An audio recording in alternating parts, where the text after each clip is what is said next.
अमचन music की शानदार प्रस्तुति।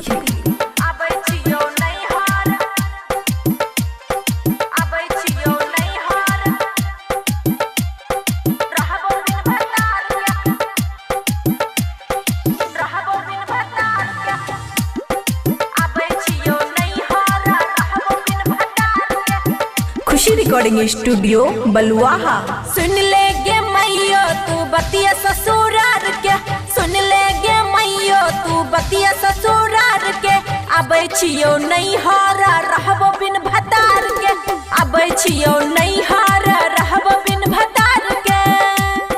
सुन ले गे मैयो तू बतिया ससुरार के, सुन ले गे मैयो तू बतिया ससुरार के। आबै छियो नैहर रहबो बिन भतार के, आबै छियो नैहर रहबो बिन भतार के। आबै छियो नैहर,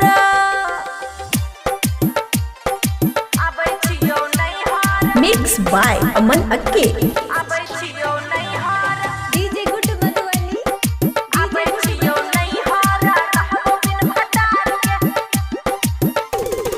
रोजे रोजे आबो पी के गे दारू, हमरा पे फेंकै छो लेके गे झाड़ू, हमरा पे फेंकै छो लेके गे झाड़ू। हे गई रोजे रोजे आबो पी के गई दारू, हमरा पे फेंकै हो लेके गे झाड़ू। पोछ लेबो गे मैयो सनुरा लार के, पोछ लेबो गे मैयो सनुरा लार के। आबै छियो नैहर रहबो बिन भतार के, आबै छियो नैहर रहबो बिन भतार के। आबै छियो नैहर, आबै छियो नैहर,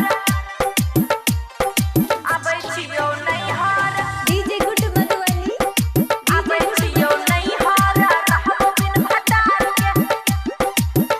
हे गे मारै छो हमरा लेके पघरिया, रोजे रोजे करो हमरा से झगड़िया, रोजे रोजे करो हमरा से झगड़िया। हे गे मारै छो हमरा लेके पघरिया, रोजे रोजे करो हमरा से झगड़िया। सैया अमन नहीं करै छो प्यार गे, सैया अमन नहीं करै छो प्यार गे।